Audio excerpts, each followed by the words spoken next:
नमस्कार, मैं हूं संजय शर्मा। आप देख रहे हैं 4 PM बिहार।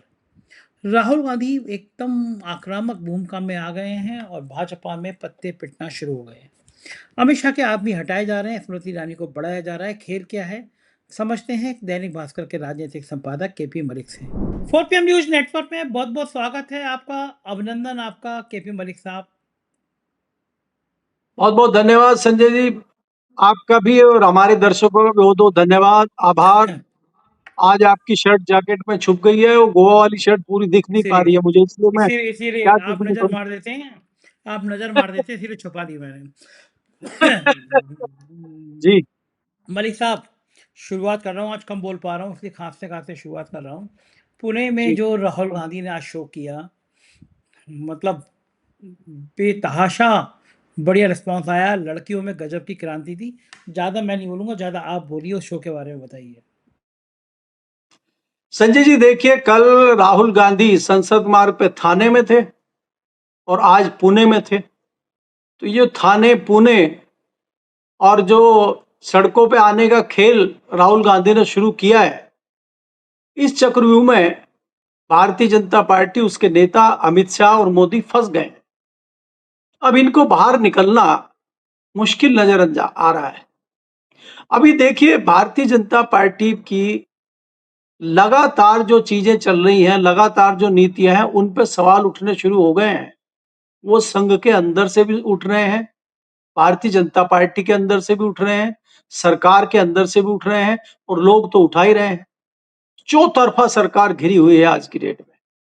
3 दिन संघ की बैठक चली है आंध्र प्रदेश के विशाखापट्टनम में, और बताते हैं, हमारे सूत्र बता रहे हैं कि इस पे सबसे बड़ी चिंता जाहिर की गई है कि भ्रष्टाचार भयंकर तरीके से चल रहा है। और दूसरी जो चर्चा ये हुई है कि मोदी जी के जो खासम खास नपेंद्र मिश्रा हैं, उन्होंने कैसे डकैती और कैसे चंदा चोर कह दिया चंपत राय जी को। तो चंपत राय जी ने इसी बात पे चिट्ठी लिखी है, उसकी भी चर्चा बहुत जोरों से चल रही है। एक तो ये अंदर की बात है। दूसरी बात यह है संजय, जिस प्रकार से राहुल गांधी ने एक नया दाव खेला है, एक नया राजनीतिक पैंतरा उन्होंने शुरू किया है, भारतीय जनता पार्टी की समझ में ही नहीं आ रहा है कि इसका मुकाबला कैसे किया जाए, इसका जवाब कैसे दिया जाए। आपने देखा होगा, पहले वो प्रधानमंत्री के घर पे जाके बैठ गए, अपने कार्यकर्ताओं को भी नहीं बताया, बाद में पता चला, फिर लोग आने शुरू हुए। वही सेम पैंतरा उन्होंने कल संसद मार्ग थाने में अपनाया। अब वो जिस प्रकार से युवाओं के बीच में जा रहे हैं, उससे बौखलाहट में भारतीय जनता पार्टी और आरएसएस के संगठन हैं। महाराष्ट्र में भारतीय जनता पार्टी की सरकार है। सबको पता था कि पूना में छात्रों की गूंज के नाम से जो प्रोग्राम होगा, उसमें भयंकर भीड़ होगी, छात्रों की, लड़कियों की, महिलाओं की। तो उनको रोकने की पूरी कोशिश की गई। खबरें तो यहां तक आई हैं कि जो भारतीय जनता पार्टी का और आरएसएस का संगठन है, एबीवीपी, उसने स्कूलों में, कॉलेजों में लड़कियों को रोकने की कोशिश की है। और एक लड़की का तो वीडियो बड़ा वायरल है कि उसको कहा गया कि कमरे में बंद कर दिया उसको। यहां तक हरकतें चल रही हैं। और जो लोग जाने वाले थे, जो स्टूडेंट जाने वाले थे, उनसे मारपीट हुई। लेकिन उसके बावजूद भारी तादाद में लोग, बच्चे, छात्र, लड़कियां पहुंची हैं। और मैंने तो एक छोटा सा क्लिप उसमें देखा है कि नेहा सिंह राठौर यूपी से भी पहुंच गई हैं, और उन्होंने अपने वहां विचार विमर्श किए। और उन्होंने कहा कि सरकार जो है मेरे ऊपर लगातार डराने का काम करती है, गाली देने का काम करती है, और परेशान का काम करती है। तो राहुल गांधी ने उनके सुर में सुर मिलाते हुए कहा, मुझे भी कई सालों से गालियां पड़ रही हैं, आप चिंता ना करो। तो ये हम एक ही कश्ती में सवार हैं। तो ये जो माहौल देश में एक अलग थलग तरीके से राहुल गांधी ने बनाया है, और जैन जी को जिस प्रकार से जोड़ा है, संजय जी ये जता रहा है कि भारतीय जनता पार्टी इससे बड़े सकते में है। दूसरा क्या है कि दिल्ली में आप देख रहे हैं कि जिस मोर्चे पे भी भारतीय जनता पार्टी आगे चलने की कोशिश करती है, वही मोर्चा उनका फेल हो जा रहा है। अब आज चर्चा दिल्ली में दिन भर से ये चल रही है कि जो अमित मालवीय को हटाया गया है, वो उन्होंने, उनका कहना ये है कि गडकरी जी प्रधानमंत्री से मिले, और संघ में भी उन्होंने ये बात रखी कि मेरे खिलाफ जो प्रोपगेंडा चल रहा है, जो पेड न्यूज चल रही है, वो आईटी सेल के लोग ही चला रहे हैं। हालांकि हमारे सूत्रों ने ये नाम नहीं बताया कि अमित मालवीय को इसीलिए हटाया गया और ये अमित मालवीय ही सारा खेल कर रहे थे, इस बात की पुष्टि नहीं हुई है। लेकिन इस तरह की चर्चाएं दिन भर चली, और आज अमित मालवीय जो बाहर है, एक और बात चली है कि ये खासम खास अमित शाह के हैं और इनको हटाया गया है। जो हम अमित शाह के लोगों को उस कड़ी में गिन रहे थे कि लगातार अमित शाह के लोगों को क्यों हटाया जा रहा है, उसमें एक नाम और अमित मालवीय का भी आज जुड़ गया है मेरी डायरी में। तो अमित शाह के लोगों को एकाएक क्यों हटाया जा रहा है, मोदी जी क्यों इतना बड़ा एक्शन ले रहे हैं, ये क्या अंदर ही अंदर चल रहा है, ये भी एक रहस्यमयी घटना है। इस प्रकार से अगर आप देखें यूपी में जिस प्रकार से नपेंद्र मिश्रा और चंपत राय की जंग चल रही है और 9 पेज की चिट्ठी चंपत राय जी लिखते हैं। हालांकि उन्होंने सीधे सीधे कोई उस तरह का आरोप नहीं लगाया, लेकिन वो इस बात से सकते में है कि मोदी जी की गुडबुक के, मोदी जी के खासम खास नपेंद्र मिश्रा उस समय आके उसमें आग में घी डालते हैं जब चढ़ावा चोरी की बात चल रही थी और पत्रकार भी बड़ा डर के लिखते थे कि तथा कथित चढ़ावा चोरी राम मंदिर में ये शब्द यूज करते थे कि कहीं हमारे ऊपर ही एफआईआर ना हो जाए, हमारे ऊपर ही केस ना हो जाए। तो हम जैसे लोगों को जो बल दिया नपेंद्र राय जी ने आकर, क्या बात आप कर रहे हैं चढ़ावा चोरी की और इसकी, ये चोरी नहीं डकैती है।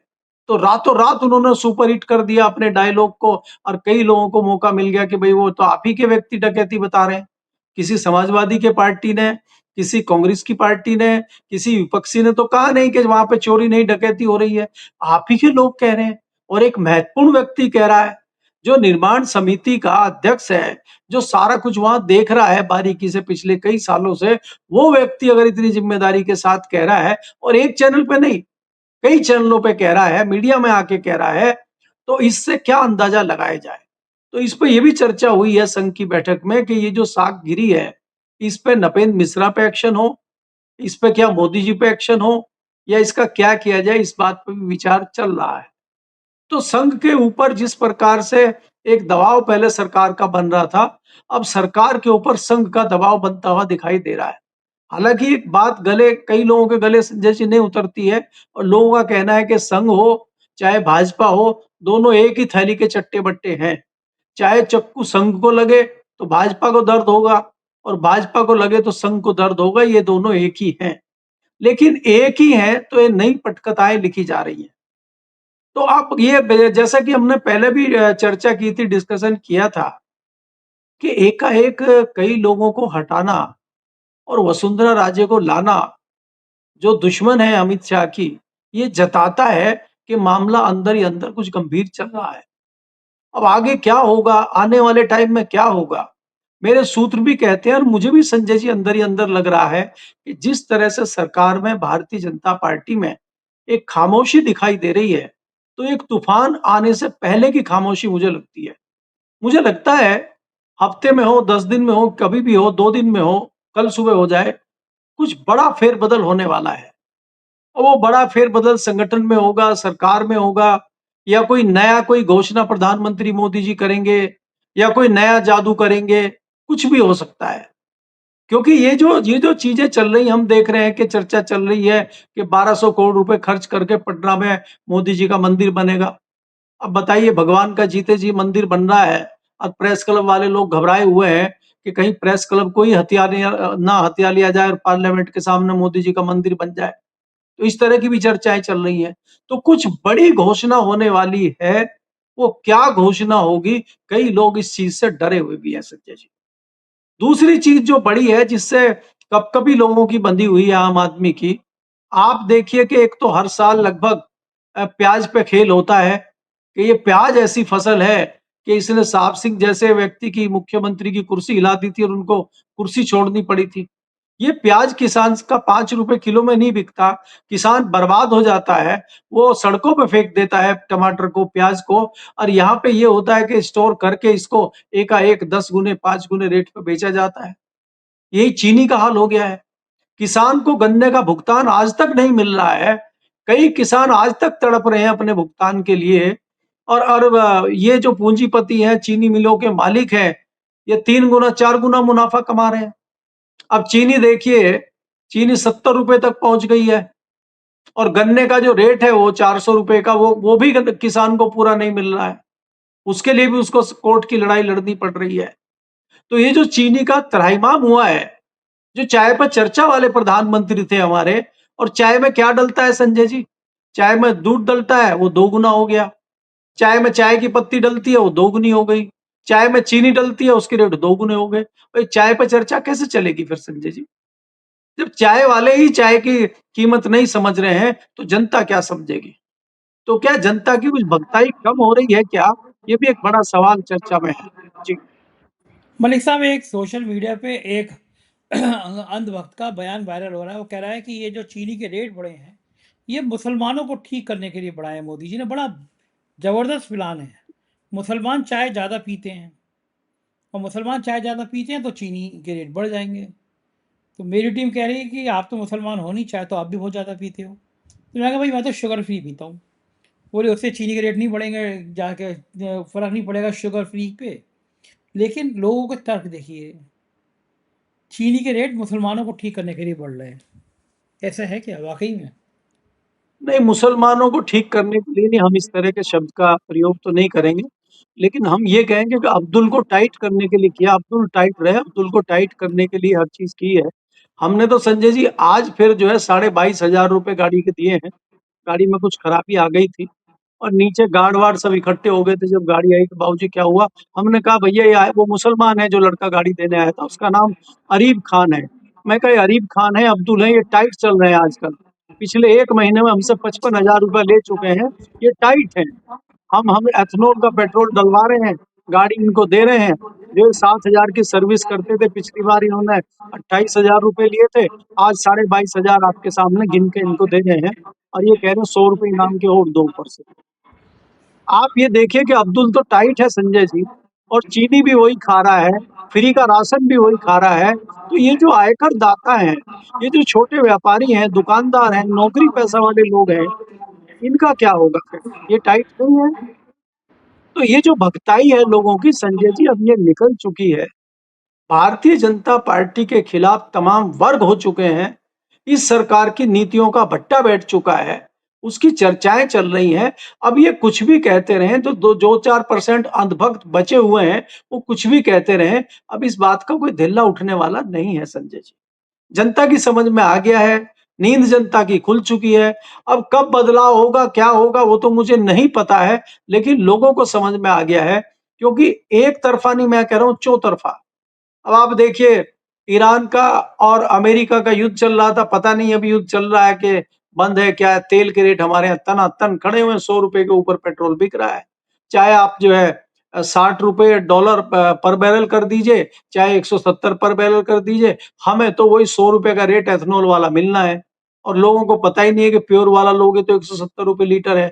जब हम बताते हैं भैया प्योर वाला तो 170 है, बोला है कहाँ है, क्यों झूठ बोल रहे हो आप लोग, मोदी जी के खिलाफ हो, 100 रुपए है। मैं कहा भाई 100 रुपए वो एथनॉल वाला है, वो डालते ही तो गाड़ी खराब हो रही है। गाड़ी बचानी है तो 170 का बचाओ। मैं रामदेव बाबा तो 35 रुपए का तेल बता रहे थे हो जाएगा, और गडकरी जी कह रहे थे 15 रुपए का हो जाएगा। ये तो सब भाग गए, 100 रुपए से नीचे एथनॉल वाला नहीं आ रहा, और एथनॉल बनाने के बावजूद किसान को पैसा नहीं मिल रहा। लेकिन अंधभक्तों की आंखें अभी भी नहीं खुल रही है, क्योंकि उन्होंने तो घोषणा की हुई है कि चाहे 500 रुपए पेट्रोल हो जाए। तो अभी तो उनकी गुंजाइश बची हुई है, अभी तो 100-150 ही क्रॉस हुआ है। अभी 500 तक का इंतजार वो करेंगे, तब शायद हो सकता है कुछ वो बदलाव उनमें आए। जी।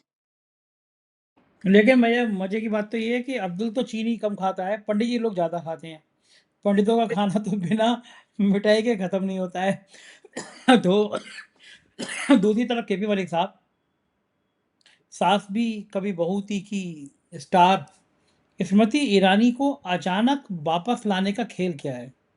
और मैं देख रहा था आज तक चैनल लगभग 1 से डेढ़ घंटे तक आज सिर्फ स्मृति ईरानी को दिखाता रहा। यानी कि टीवी चैनलों से भी कहा गया है, गोदी मीडिया के एंकर एंकर नहीं होते, कहा गया है कि अब डांस करना है तो स्मृति ईरानी के सामने करना है। मीडिया के प्रति स्मृति ईरानी का भाव तो अमेठी में था। भास्कर के रिपोर्टर से कहा था कौन है तुम्हारा मालिक, अभी निकलवा दूंगी। अमेठी के लोगों ने उन्हीं को निकलवा दिया। लोग राहुल गांधी के एक बड़े प्रभु चावला साहब हैं, वो कमेंट कर रहे थे स्मृति ईरानी को, बड़ी तारीफ पुर मान रहे थे कि राहुल गांधी को हरा दिया। बताओ, प्रभु चावला जैसा आदमी सरकार की कैसे कैसे चमचागिरी करता है। एक बार क्या हुआ मलिक साहब, नवनीत सहगल साहब बड़ी ताकत में थे, सूचना विभाग के प्रमुख सचिव थे। तो मैं उनसे मिलने गया, तो मैंने देखा कमरे में, तब मैं प्रभु चावला को बड़ा जल था। यूपी में सरकार अखिलेश यादव की थी। तो नवनीत सहगल के कमरे में प्रभु चावला बैठे हुए थे। मैं देख के चौंका, मैं कहा, इतना बड़ा आदमी नवनीत सहगल के कमरे में बैठा हुआ है। खैर नवनीत सहगल सबसे मिलते मिलाते थे, मिले मिलाए, चाय वाय पी मैंने। तो चूँकि मैं प्रभु जी को नहीं जानता था, मेरी आदत है कोई मुझे जानता नहीं है तो मैं उससे अपनी तरफ से मैं पहल-वहल नहीं करता। तो मैं बैठा था और करीब 20 मिनट बैठा, प्रभु चावला तब भी बैठा और नवनीत सहगल उनकी तरफ मुँह भी ना टेढ़ा करके देखे भी नहीं प्रभु चावला की तरफ। मैं बड़ा हैरान कि मैं इतना बड़ा पत्रकार, नवनीत सहगल लिफ्ट ही नहीं दे रहे हैं। फिर मैं उठ के बाहर आ गया, लेकिन मैं अपने रिपोर्टर को बाहर खड़ा कराया। मैं कहा, "ज़रा देखना ये प्रभु चावला कितनी देर बैठते हैं।" और बीच में कई सारे मैं कहा देखना कौन-कौन आता है, मेरे पत्रकार आते रहे, प्रभु चावला 3 घंटे तक बैठे रहे नवनीत सहगल के कमरे में। अब मैं बड़ा परेशान कि प्रभु चावला जैसा इंसान नवनीत सहगल के कमरे में 3 घंटे तक कर क्या रहा है। बाद में पता चला कि एक कॉफ़ी टेबल छपनी थी, किसी ग्रुप की। प्रभु चावला जी ब्रांडिंग करने आए थे, पैरवी करने आए थे या उन्हीं की अपनी थी। 3 करोड़ रुपए का काम सूचना विभाग उत्तर प्रदेश ने उनको दे दिया। लेकिन नवनीत सहगल ने भी पद पर कदर न जानते थे, 3 घंटे प्रभु चावला को बिठा के रखा। सूचना विभाग इन मामलों में बड़ा उदार है। जैसे आजकल आप देखते होंगे गंजे से हैं भाई साहब शांतनु जी, टीवी चैनलों पर राजनीतिक विश्लेषक के रूप में बिठाया जाता है कि भाड़ की तरह काम करते हैं वो। योगी आदित्यनाथ जी की उन्होंने बैंड बजवा दी। एक पिक्चर लिख डाली योगी आदित्यनाथ के ऊपर अजय। औकार है साहब, इतना जलवा है योगी आदित्यनाथ का कि वो पिक्चर बॉक्स ऑफिस से रिकॉर्ड तोड़ देगी। शांतनु को अपनी किताबें बेचनी थी सूचना विभाग में, बाकी विभागों में। वही करता है, इसी तरह की दलाली करता है। शांतनु की किताबें बिक गई और अजय पिक्चर और अजय पिक्चर पूरी जोर लगाने के बाद सुपर फ्लॉप हो गई। तो वो प्रभु चावला स्मृति ईरानी की तारीफ कर रहे राहुल गांधी को हराया। देखिए प्रभु चावला की स्मरण शक्ति इतनी कमजोर हो गई, वो ये नहीं लिख पाए कि किशोरी राज शर्मा कौन है राहुल गांधी के, जिन्होंने स्मृति ईरानी को हरा दिया। ये गोदी मीडिया कब सुधरेगा? 1.5 घंटे तक स्मृति ईरानी को दिखाया जा रहा है गोदी मीडिया पे। कहानी क्या है? क्यों स्मृति ईरानी प्लांट की जा रही है? संजय जी, आपके सवाल में ही आपका जवाब छुपा हुआ है। जब आप कॉफी टेबल के लिए 3 करोड़ रुपए ले लेंगे, तो आपकी औकात है आप उनके खिलाफ छाप दें और उनके खिलाफ बोल दें। 2 घटनाएं बताता हूं संजय जी।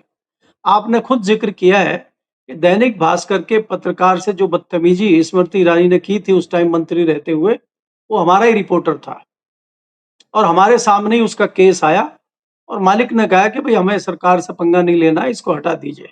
मैंने कहा अगर आप इसको हटाएंगे इसका मोरल डाउन होगा, संस्थान का मोरल डाउन होगा और हम सब लोगों का मोरल डाउन होगा। ये कतई नहीं हटेगा, ये वहीं रहेगा। हमने उसको हटने नहीं दिया था संजय जी, हालांकि उसको बेचारे को 15 दिन, 20 दिन, महीना दिन उसको बिठा कर रखा गया था। बहुत सारी चीजें हुई थी। एक तो ये चीज है। दूसरी बात यह है कि नवनीत सहगल से मैं इस दौरान 2 बार मिला था। जब अखिलेश की सरकार चली गई, बाबा नए-नए मंत्री बने थे और कोने में एक छोटे से कमरे में नवनीत सहगल लखनऊ में बैठते थे, तब मैं स्पेशल तौर पे इनके पास चाय पीने गया था। क्योंकि बुरे वक्त में मेरी आदत है, मैं लोगों से मिलता हूँ। उसके बाद संजय जी जो मेरी दूसरी मुलाकात हुई, जब ये प्रसार भारती के चेयरमैन थे, हमारे मालिक, हमारे चेयरमैन दिल्ली में आए हुए थे और वो इनसे कोशिश कर रहे थे मिलने की। ये उनको टाइम नहीं दे रहे थे, तो मैंने इनसे टाइम लिया। क्योंकि मेरा आर्टिकल लगातार इनको जाता था, मेरे वीडियो इनको लगातार जाते थे और ये भयंकर जो है चिड़े भुने बैठे थे मेरे से। तो जब मैं गया तो मैं चेयरमैन के साथ गया, तो हम जाके बैठ गए, तो इन्होंने सीधी शिकायत की, मलिक साहब तो जानबूझ के अपना आर्टिकल मुझे भेजते हैं और मुझे चिढ़ाने का काम करते हैं। तो वो बेचारे डर गए मालिक के, यार जिस काम से आए मुझे लग रहा वो भी नहीं होगा। मैंने कहा सर ऐसा है, आप अपना काम करिए, मैं आपको चिढ़ाने के लिए नहीं भेजता हूँ, मैं तो रूटीन में ही भेजता हूँ ये जो मेरे आर्टिकल है और ये नॉर्मल आर्टिकल है। अब आपके क्योंकि ये सरकार के खिलाफ है तो आपको ये लगता है कि आप सरकार के पैरोकार हैं, तो आपको लगता है कि मैं जानबूझ के आपको चिढ़ा रहा हूँ। उसके बाद संजय जी क्या हुआ कि उनकी मुलाकात हुई, हालांकि काम वाम तो कुछ हुआ नहीं है, क्योंकि बेचारे हमारे चेयरमैन भी ऐसे ही हैं, वो काम कुम के चक्कर में ज्यादा रहते नहीं। उसके बाद कुछ काम वाम हुआ नहीं, हालांकि विदाई नवनीत सहगल जी की हो गई। लेकिन नवनीत सहगल जी की कार्य प्रणाली का, उनका काम करने का मैं कायल हूं और मेरा कोई उनसे उस तरह का कोई मतभेद नहीं है। आदमी जबरदस्त है, प्रभु चावला जैसे व्यक्ति को वही ठीक कर सकते हैं और कोई नहीं कर सकता। हमें तो उन्होंने 5 मिनट भी वेट नहीं कराया संजय जी। मेरे जैसे व्यक्ति को 5 मिनट वेट नहीं कराया, सीधे अंदर गए, चाय पी, मीटिंग हुई और 15 मिनट में बाहर निकल के हम आ गए। और हमारा जो जो काम होना था उसमें बहुत रुचि से काम सुना उन्होंने और करने को कहा। मुझे भी पूछा कि आपका कोई काम तो नहीं है, बताइए। तो धमक से काम होते हैं ये। गिड़गिड़ा के तो आपको 3 घंटे बैठना पड़ेगा संजय जी। और 3 घंटे तो उन्होंने इसलिए बिठा दिया कि वहां पे वास्तव में मिलने वाले बहुत आते थे, भीड़ बहुत होती थी। अगर कहीं फुर्सत में नवनीत सहगल रहे हो फिर तो 8 घंटे बिठा दें वो। मैं तो जानता हूँ बहुत बारीकी से नवनीत सहगल को। तो इसलिए आप जो बात कर रहे हैं कि क्यों वो इतनी वो कर रहे हैं, और ये आज की कथा नहीं है संजय जी इनकी। मैं तो आपको गोवा में अधिवेशन हुआ था, जब मुख्यमंत्री बन के पहली बार नरेंद्र मोदी जी गोवा में आए थे, वाजपेयी जी की सरकार थी, भारतीय जनता पार्टी का अधिवेशन हुआ था गोवा में, हम भी वहां गए थे और वहां भी प्रभु चावला जी थे। वहां कोई नेता नहीं था जिसके यहाँ ये बैठ के नहीं कर रहे थे और जिससे ये कॉफी टेबल की बात नहीं कर रहे थे। ये कोई पहला इनका मामला नहीं है। और इन्होंने तो कोशिश की थी कि इनको भी राज्यसभा मिल जाए। राज्यसभा नहीं मिली तो फिर थोड़ा आड़े टेढ़े होने लगे थे, लेकिन आड़ा टेढ़ा होने से कोई फर्क तो पड़ा नहीं किसी को। तो देखिए, अगर आपको आपको सवाल पूछने हैं तो आपको कहीं न कहीं इस तरह की चीज़ों से समझौता करना पड़ेगा। अगर आप विज्ञापन लेंगे, सरकार से कोई सहायता लेंगे, सरकार से कोई हेल्प लेंगे, तो आप सरकार के सामने फिर बोलने की हिम्मत नहीं रख पाएँगे और सरकार से आप सवाल नहीं पूछ पाएँगे फिर। फिर तो आपको सरकार के भोंपू बन के उसकी आरती उतारनी पड़ेगी और उनकी वंदना गानी पड़ेगी आपको। तो स्तुति गान करने के ये पुराने व्यक्ति हैं, ये पूरा ग्रुप है ये। और ऐसा नहीं है कि भारतीय जनता पार्टी का स्तुति गान कर रहे हैं। कल को सरकार बदलेगी तो उधर भी मौका ढूंढ लेंगे। सबसे सेटिंग मंत्रियों से ना कर पाए, एक आध से कर लेंगे। इनको क्या दिक्कत है? ऐसे कोई एक पत्रकार थोड़ी है, लंबी फेहरिस्त है इस पत्रकारों की। मेरा खैर, हम किसी का मेरा नाम सवाल लेके इस तरह की बात ना करें। नहीं, मेरा मेरा सवाल ये था कि स्मृति ईरानी को इतना ज़्यादा प्रस्तुत क्यों किया जा रहा है? जी, टीवी चैनलों में जी 2-2 घंटे संजय जी, दिखाने का आदेश क्यों है? क्यों है? मैं उसी पे आता हूँ संजय जी, कि स्मृति ईरानी जी को लाया इसलिए गया है और स्मृति ईरानी जी को चैनल पे इसलिए ज़्यादा बिठाया जा रहा है क्योंकि स्मृति ईरानी जो है वो कलाकार हैं, वो एक्टर हैं, वो अच्छी एक्टिंग कर सकती हैं, तो वो बोलने की एक्टिंग भी। एक्टर तो हमारे मोदी जी भी हैं, उनसे बड़ी एक्टर थोड़ी ना है। नहीं, मोदी जी हर चैनल पे नहीं बैठ सकते ना संजय जी। चैनल पे बैठने का काम तो गिरिराज सिंह, स्मृति ईरानी और आपके दोस्त गौरव भाटिया ही करेंगे ना। अब गौरव भाटिया को अगर आप देखेंगे, उनसे बड़ा एक्टर कौन है? उनकी एक्टिंग कम देखी है क्या आपने टीवी चैनल पे भिन्न भिन्न तरह की ड्रेस बदल बदल के? अभी आपने देखा नहीं उनका कि वो चुनाव में क्या हासिल उनका हुआ, लेकिन चैनल पे बैठते हैं वो। उनको कोई फर्क पड़ रहा है इस बात का? तो यहाँ तो जितना बेशर्मी से आप अपना पक्ष रख सकें, जितनी बेशर्मी से आप झूठ बोल सकें, जितना ज्यादा से ज्यादा झूठ बोल सकें, इस तरह के प्रवक्ताओं की दरकार है भारतीय जनता पार्टी को। कुछ चले गए हैं बेचारे, एक गए हैं अभी वो चूना वाला, चले गए हैं, उनकी जगह पे ढूंढ रहे हैं कोई अच्छे मिल जाए दूसरे। तो ऐसे लोगों की दरकार भारतीय जनता पार्टी को रहती है, क्योंकि आपको कहीं न कहीं ढूँढ के ऐसे पक्ष जो है लाने पड़ेंगे। आप भारतीय जनता पार्टी के 2-3 प्रवक्ताओं का ध्यान में लाइए आँखें बंद करके। एक वो गोल-गोल घूमने वाले पत्रकार हैं, एक कुछ दिन पहले कांग्रेस में प्रवक्ता थी, वो भाजपा में आकर बड़ी प्रवक्ता बनी हुई है। तो भारतीय जनता पार्टी के पास एक से एक हीरे प्रवक्ता हैं, लेकिन वो भी कहीं न कहीं मोर्चा नहीं ले पा रहे हैं, क्योंकि कई जगह वो कॉकरोच पार्टी के बैठ जाते हैं, कई जगह बच्चे आ जाते हैं, कई जगह दूसरे हम और आप जैसे लोग आ जाते हैं जो घेर लेते हैं, तो उनका मुकाबला करने के लिए तो वही चाहिए जो पर्सनल टिप्पणी करे, जो आपको इरिटेट करे, जो आपको कुछ ऐसा कह दे कि आप इरिटेट होके उसमें अपना लग जाएँ और उनसे उलझ जाएँ और टाइम आपका निकल जाए। तो यही तो चाहिए। सरकार की नीतियों का जवाब देने के लिए हमारे पास कुछ है नहीं। सरकार की नीतियों का हमें पता नहीं है। हमें तो झूठ बोलने के लिए चाहिए। सदन में झूठ बोलेंगे गोली नहीं चली। मंत्री जी सदन में कह रहे हैं कि झूठ नहीं, गोली नहीं चली। अब जो सदन में खड़े होकर झूठ बोल रहे हो, तो उनका मुकाबला आप कैसे करोगे? भाई, पहले राजनाथ ने झूठ बोला सदन में खड़े होके कि कोई जो है हमारा योद्धा शहीद नहीं हुआ ऑपरेशन सिंदूर में। अभी जंतर मंतर पे गोली नहीं चली, ये डॉक्टर जितेंद्र सिंह ने कहा कि कोई गोली नहीं चली। एजेंसी कह रही है कि गोली चली है, डॉक्टर कह रहे हैं गोली चली है, अस्पताल रिपोर्ट दे रहा है कि गोली चली है।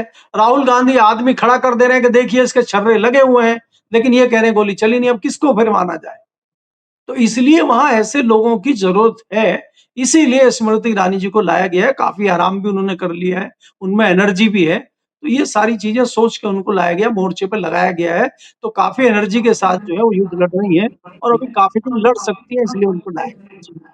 बिल्कुल ठीक बात है, राजनीति पे निगाह बनी रहेगी। बहुत-बहुत शुक्रिया मलिक साहब, आपने समय दिया, बातचीत की, थैंक यू। ये थे केपी मलिक जी, पूरी बातचीत आपने सुनी, आप समझ गए होंगे कि राजनीति कहाँ चल रही है, कैसे चल रही है। राहुल गांधी जिस तेवर के साथ मैदान में हैं, उसने पूरी बीजेपी को बैकफुट पर ला दिया है। खेल क्या होगा देखते रहिए, तेल देखिए, तेल की धार देखिए और 4 पीएम देखते रहिए।